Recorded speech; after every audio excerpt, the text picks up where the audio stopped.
Hey everybody, it's QubicTom. The votes are in, and the winner this time was the Sleeping Village. Let's go into the Sleeping Village. This level is quite different from the rest.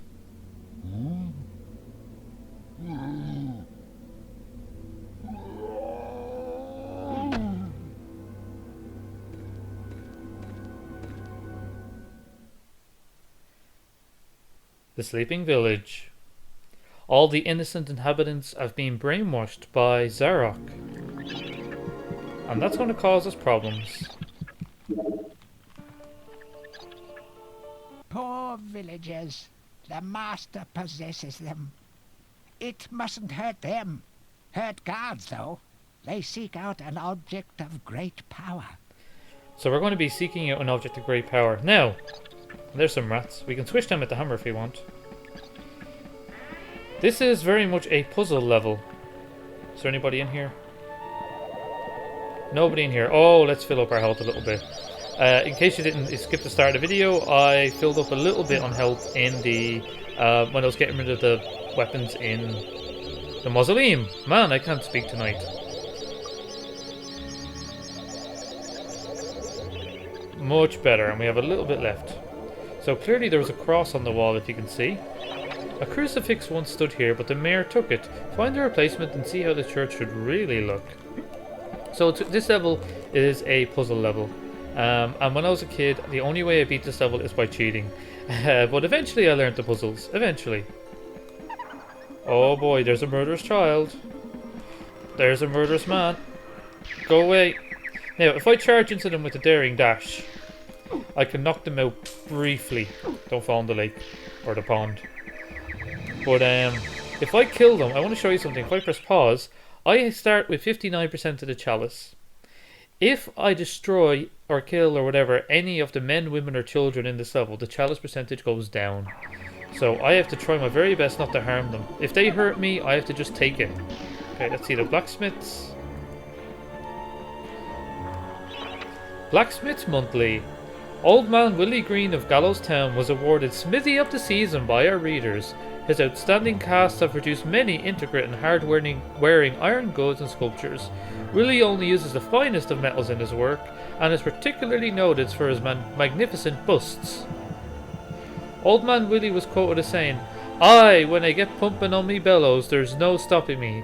It's all in the rhythm, up and down, up and down. I've always been inspired by the stories of Stanier Iron Hewer, the greatest smithy that there ever was." So that's a little tutorial. We're going to have to... he's fond of busts, apparently. Let's not question that. And we have bellows, which we can use to heat up the fire there. And this here is... oh, replacement shield. Probably shouldn't take that. We can smash these with the club. Money. We're stealing his money. What about this one over here? More money. Alright then, let's go. Oh, there's our demon child. Go away, child. Children should not be allowed to have axes. Go away. Oh, they hurt. Okay, knock her out. Troll's Head. The pub sounds very busy. The rune key is held aloft by the flow of water from the fountain. You may have to wait for the next drought. Yeah, there's a key up there, and that key is used to get into the library. You can't go down here. That's the exit of the level, but it's locked. Oh, there's a vial which I shouldn't have taken. I wish those kids would go away. They're pretty creepy. Okay. We can't go in there. There's stuff over there, though. That's where we came from. There's a household. Whoa, lady. Okay, let's get out of here, quick. Found the moon rune. What can we do next? Merchant Gargoyle. Let's have a quick look at how much all these weapons cost. Supplies. Let's get more of these. It's weird. Can we still buy spears? Okay, so even though I had the spears stolen, all he did was take my ammo. That's interesting. And we can afford the broadsword, but we're not allowed. Okay, what's down here? A lever at the river. If we shut off the water supply, we get the rune. That is one ugly statue. So, one thing I want to look at are playthroughs of this game blind, because I would like to see people struggle with the puzzle of this level. La-la-la-la-la. What's this do? Opens up that. So let's...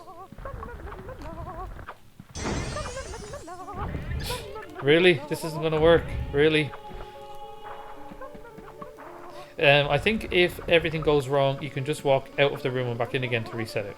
Dan, what you do? Dan, why you... Take two. He was walking through the barrel. For goodness sake. La la la la la. Okay. Let's smash a few of these. There might be some money. Oh, a new club. Well, I'll smash everything first before picking up the new club. Don't forget you can smash the rats for coins.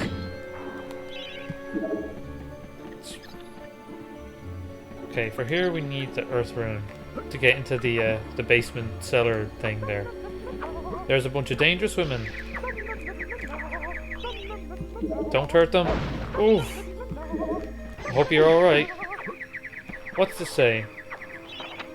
The bust of Mr. Shanks, landlord of the Troll's Head. To clean the statue, lower pedestal. So we have to lower down that pedestal, which, now that we have access to this room, go away.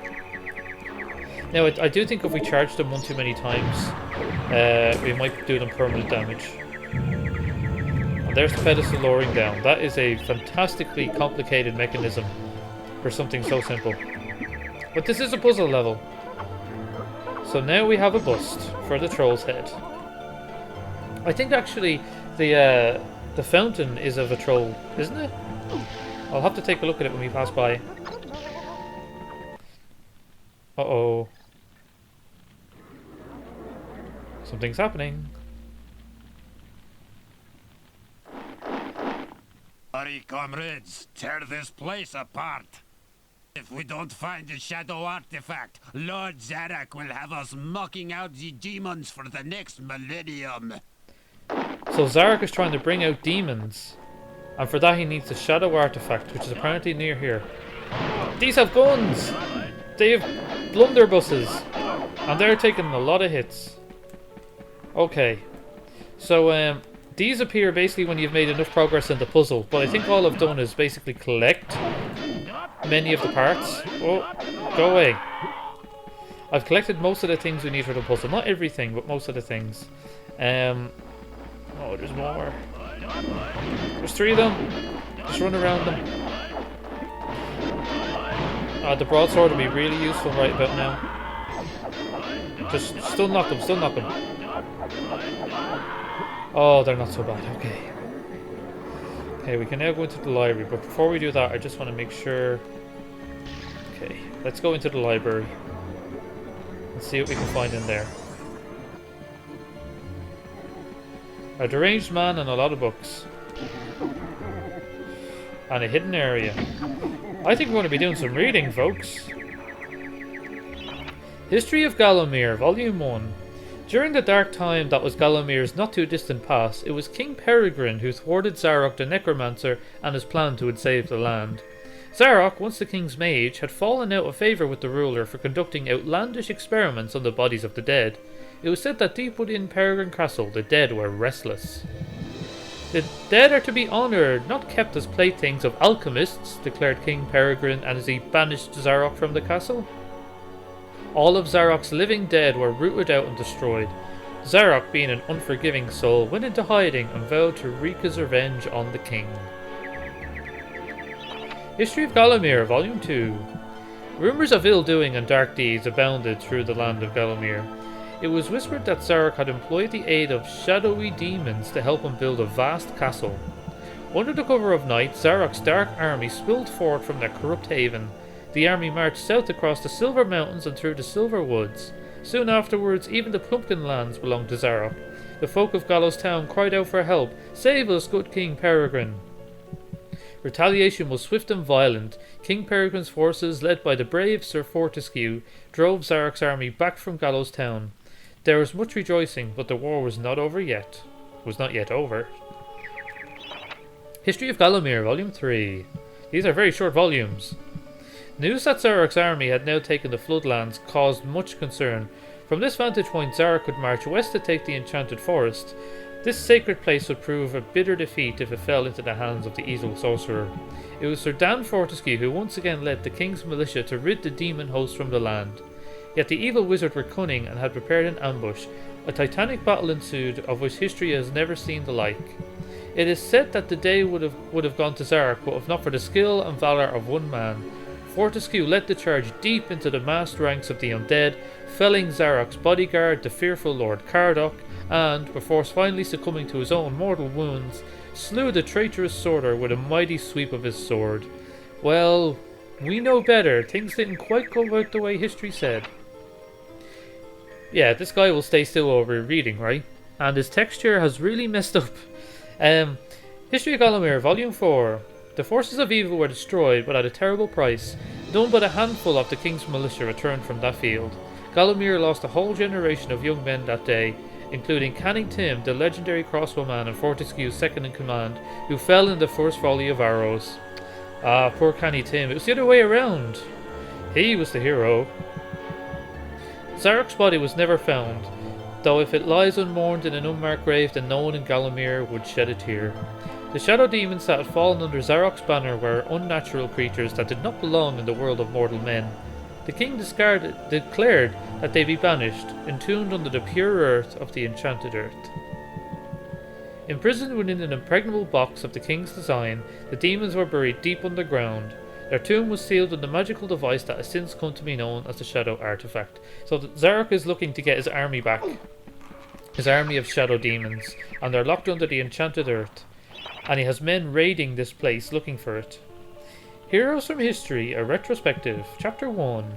In addition to being the strongest man who ever lived, Stanyar Iron Hero was unsurpassed in his skill as a blacksmith. He was equally happy pounding his anvil at home as he was pounding on someone's head in battle. It was said that his only fear was the end of the village smithy as the focus of manufacture, in favour of more centralised units. As if... Chapter 2. Born a humble peasant to one of the nomadic tribes from the Eastlands, Bloodmanat Skullcleaver gathered an army of horsemen and swept over half the civilised world. When he finally died, attempting a single-handed attack on a garrison in the north while armed only with the spike on his helmet, he was the richest and most powerful peasant of his day. So that's the man with the giant axe we saw. Chapter 3. Karl Sterngard spent most of his formative years under siege at his family castle. With his impregnable magic shield, Sterngard's motto was, "The best form of attack is defence." Sadly, his shield couldn't protect him against poor eating habits, and he died during a post-battle feast while swallowing a large sausage he had failed to chew. That's the guy with the giant shield in the Hall of Heroes. Chapter 4. Truly the hero's hero, Woden the Mighty was fearless, single-minded and uncompromising. Unbeaten in combat, he inspired raw fear in friends and enemies alike, not to mention in close family members and pets. Yeah, he's a hero alright, but he has a bit of an ego. Chapter 5. Trained from birth in all forms of combat, Imanzi Shangama was the warrior queen of a tribe of Amazons. The bold and beautiful Shangama banished all males from her territory, except a handful she kept on to mow the lawns of her people. Okay, so the Hall of Heroes is an international place. It's not just for UK, I guess, or Gallowmere. Chapter 6. A full-time mother and homemaker, Megwin Stormbinder had to defend her settlement from barbarian raiders while the menfolk were away on a hunting trip. She fought off repeated attacks armed only with a pitchfork and a rolling pin, and one arm holding her baby. Legend has it that the gods, impressed by her indomitable courage, intervened and added thunderbolts to her arsenal. She won the battle with a couple of volts to spare on her husband when he finally returned. So, we haven't met this lady yet. A thunder goddess, eh? Chapter 7. Dirk Steadfast was a fearsome opponent thanks to his magic sword and a firmly held belief that only women defend themselves, real men are always on the attack. He was a friend and contemporary of Karl Sterngard and was with him even till the end. It was while Steadfast was explaining his views on Sterngard's shield during the feast that the latter had his tragic and inexplicable accident. Chapter 8. This is a big book. Big books have 8 chapters. Descended from the finest centaur, Bloodstock, Ravenhooves the Archer was the last prince of his people. A proud and haughty aristocrat, He was an accomplished hunter, sportsman, duelist, playboy, raconteur, and 3 times Derby winner. I suppose that's the advantage of being a horse and a man. You can you're your own jockey. Tourist guide to Gallowmere. Hooray! This is what I want. Part 1. The land of Gallowmere is a wondrous land of breathtaking sights and adventures. If it's beauty you're looking for, be sure to check out the sights of the Enchanted Forest. Scale the heights and see the nests of giant dragon birds. Seek out weird and wonderful plant life. Go ooh and ah at the sight of baby dragon toads splashing about in the clear crystal ponds. I can't wait to visit there. Why not take a walk through the Pumpkin Valley? Pumpkin is Gallowmere's favourite dish, and about now the valley is just bulging under the weight of young podlings awaiting harvest. Oh, I harvested them alright. Ha ha ha ha. Next. Tourist Guide to Gallowmere Part 2. If it's mystery you're looking for, then the seasoned adventurer should travel to the ruins of King Peregrine's castle. Yes, this is the fortress from which the fabled King Peregrine once hailed. It is said that the king's crown was lost in the dungeons below the castle, and that the ghost of the regent himself now haunts these cold stone passageways. Spooky. Okay, so this is foreshadowing. Why not take to the swamps and seek out the mythical town of Mellowmead? This place was once said to be a place of fantastical arcane alchemy, but an age has passed since it was consumed by the murky swamps. Perhaps great treasure awaits an adventurer that can locate its watery resting place? I mean, like a chalice? That'd be pretty neat. And the hidden area, quote unquote, which the camera angle... Oh, crucifix fast. Oh, that guy is excited. To whom it may concern. I must make haste, for Zarok's men will be here within the hour. I have taken the crucifix from the church. It is the key to a key. I used the cross to make the attached cast, and then I had it destroyed. It is my hope that this cast falls into the hands of a just and good hero. Signed, the town mayor. So the town mayor had the foresight to basically do his best to hide the shadow artifact. So, if we have a look in our inventory, we have a crucifix cast and a landlord's bust, and we only have 1 out of 2 dragon gems. So we have a cast and we have some metal. That means we're going to make a trip to the blacksmiths. I was hoping for some more gun-wielding men to shoot. So this puzzle, like I was a kid, I could not do this. There's the cast.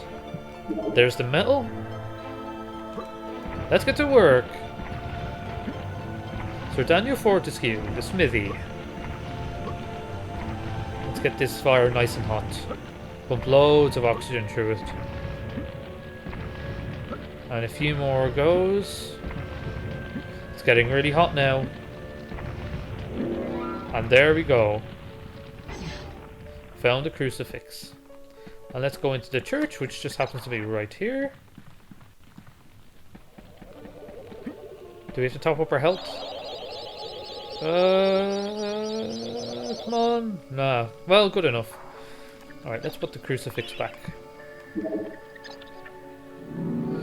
Ooh, and we open up a secret doorway. Found the safe key. And that unlocked the door by the lake. Okay. The safe key. Dear sir, madam, on my travels across Gallowmere, I've come across many mysterious and enchanting finds. However, that which filled me with the deepest dread was the discovery of the tomb of the Shadow Demons. The key to their dank prison, the mysterious shadow artifact, is now in my possession. That dress-wearing bully boy, Zarok, will stop at nothing to retrieve this item. I fear that he already knows that it is I who possesses it. Yours fearfully, the town mayor. So the town mayor is a good guy. He's trying to protect his citizens. He wants to be re-elected. So let's head to the lake, which is just over here. We still have a deranged man running around, I think. Okay, let's just run away and